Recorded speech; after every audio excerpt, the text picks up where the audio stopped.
And yun nga, merong iba na syempre ramdam ko naman at minsan natatanong ka na rin, meron sa kanila iilan na gusto rin mag-vlog. Question, pag may channel na ba sila, beneficiaries pa rin ba ng Kalingap? Tuloy pa rin ba ang benefits? Just asking. Hi guys! Once again, welcome back dito sa ating YouTube channel. Panibagong araw at syempre panibagong reaction video na naman tayo ngayon. So, unang-una gusto ko lang magpasalamat sa lahat ng nag-subscribe dito sa ating channel, sa lahat ng ating viewers, sa lahat ng supporters. Maraming salamat po sa inyo. And of course, magpasalamat din tayo sa ating mga kapwa Kalingap reactors. And syempre, huwag natin kalimutan, ito talaga yung palagi nating binabanggit sa ating channel. Huwag natin kalimutan pasalamatan at suportahan ng pinakaama ng Kalingap, si Kuya Bal Santos Matubang, si Ate Edna Vlogs, si Kalingap Rab, at syempre si Jack Matubang. Suportahan po natin sila. Lahat ng Keyboys, lahat ng Kalingap partners, Kalingap charity vloggers, suportahan po natin sila palagi. And ngayon is, meron na naman tayong gagawa ng reaction video at ito ay patungkol sa live ni Kalingap Rab kagabi. So, bibigyan lang natin ng counting reaction yung mga sinasabi or ini-explain niya kagabi. Kung saan sinabi dito ni Kalingap Rab na may mga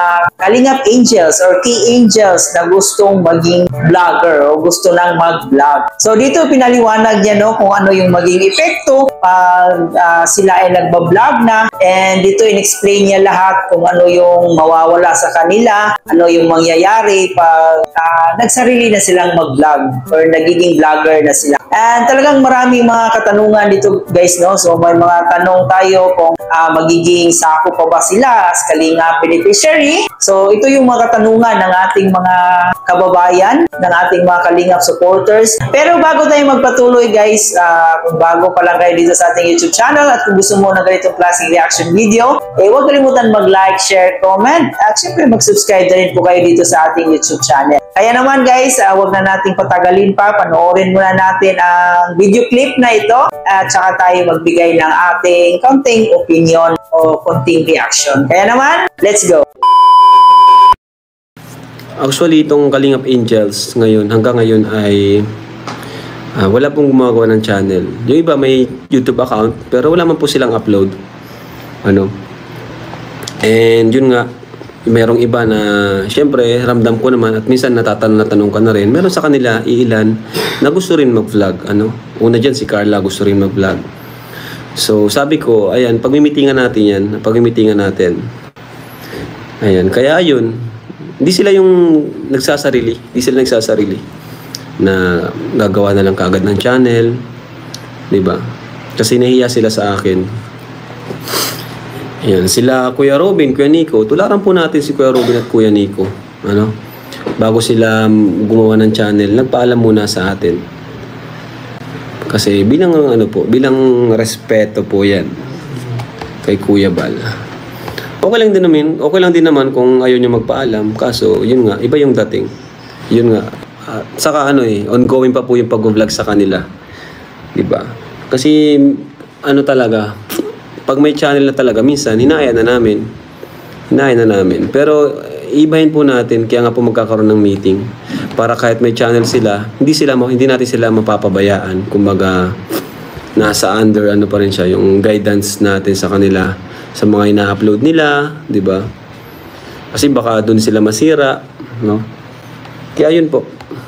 Lalo na nagsisimula pa lang po sila. Question, pag may channel na ba sila, beneficiaries pa rin ba ng Kalingap? Tuloy pa rin ba ang benefits? Just asking. So, yan na nga po. Maganda po itong tanong ni Ninang. Kasi kadalasan po, pag may channel na, ang nangyayari, parang na lang sila, Kalingap partner. Kagaya ni Kuya Nico. Parang di na sila kabilang sa beneficiaries. Parang na lang sila. Yung Kalingap partner or part sila ng Kalingap. 'Di ba? Kasi pag may channel na, ibig sabihin kaya na nila yung sarili nila. Kaya na nila. Kaya yun, kaya kinokontrol pa rin namin yung pag ginagawa ng channel sila Carla. Gusto ko pa rin sila, still na hindi natin sila pababayaan. Parang nasa pa rin sila, Kalingap beneficiaries pa rin. So bonus na lang yung channel. Parang ganun po yung gusto kong mangyari. Parang yung channel nila is bonus na lang. Parang hindi nila priority yung channel nila. Ang priority pa rin nila, yung pagiging scholar sa atin, pag-aaral nila, pagiging beneficiaries nila. Okay, para sa akin guys, mas tama yung mga ginawa ni Kalinga Prab dito, no? Tama yung desisyon niya. Huwag munang mag-vlog yung mga Kalingap Angels. So, tulad ng sinabi niya na if ever gusto nila or kung gusto na talaga nilang mag-vlog like Carla, so nasabi na ni Carla before na gusto niyang mag-vlog, no? And ayun, sabi niya is pagmimitingan muna nila. Pero para sa akin guys, no, siguro may mga advantage at disadvantage ito pag nagpa-vlog na sila. Pag nagpa-vlog ka na kasi guys, marami ka ng exposure, diba? So siguro pag magaling kang mag-market sa yung vlog, malaki yung chance na maraming mga endorsement. So marami kang mga endorsement and magkiklik yung vlog mo. Pag marami ka ng supporters, so marami ka ng views, so malaki talaga yung kikitain mo. Maganda, yun yung maganda pag nag-vlog na yung mga Kalingap Angels. Yun yung siguro advantage.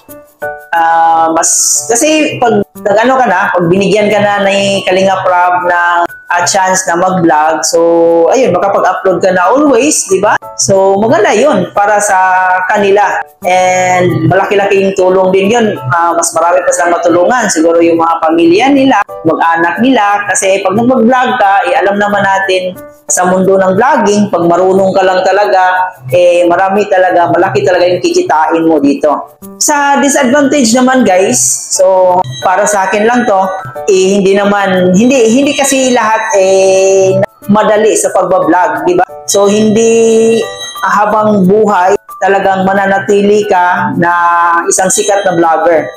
Pero tulad ng sinabi ko, kung magaling ka mag-market sa iyong mga videos, magaling ka talagang mag-vlog, editing, talagang may oras ka, so hindi ka mawawala sa ere. And sa disadvantage, tulad ng sinabi ko, sabi ni Kalinga Prab, pag nag-vlog ka na, hindi ka na party as Kalingap beneficiary. Pero party ka pa rin as Kalingap partners na lang siguro. Yun yung sinabi ni Kalinga Prab dito.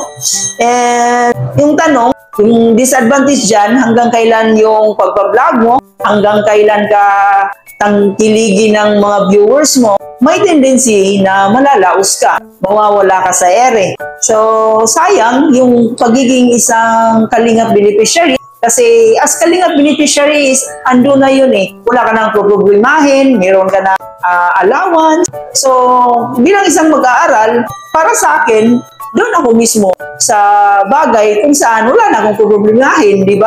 So, mas maganda pa rin na manatili muna sila sa pangangalaga ni Kuya Rab sa Kalingap beneficiaries. Kasi tulad ng sinabi ko, hindi ganun kadali ang pagpa-vlog. Hindi talaga ganun kadali, hindi ganun ka easy makakita ng Diyos. Siguro, yung mga ibang beneficiaries ni Kalinga Prab, may mga supporters na yan, medyo sikat na yan, pero hindi natin alam hanggang saan yung suporta na ibibigay ng mga supporters nila. Kasi kahit magaling ka, kahit famous ka, yung isang bagay dyan, nagiging famous lang sila ngayon kasi gamit nila yung pangalan ni Kalinga Prab as beneficiary ni Kalinga Prab. Pero pag nagsarili na sila, so hindi natin alam kung ganun pa rin ba sila kasikat. Di ba? So, para sa akin, manatili muna sila as Kalingap beneficiary. So, huwag muna silang mag-vlog. And may tamang panahon pa naman dyan. And of course, sila ay mag-aaral pa lamang. So, hindi sila makapag-focus mag-vlog. And alam naman natin na yung mga Pilipino, pag wala ka ng update, so wala na silang pakialam sa'yo. Yun ang mundo ng vlogging. Pag wala ka ng maibigay na entertainment sa mga tao, wala na. Mawawala ka na sa mundo ng pag-vlog. Ihina na yung views mo. So, mawawala na yung ibang subscribers. So mas mabuti na para lang sa akin to manatili muna sila as Kalingap beneficiaries kasi nag-aaral pa sila. And doon, wala silang problemahin doon. May allowance na sila.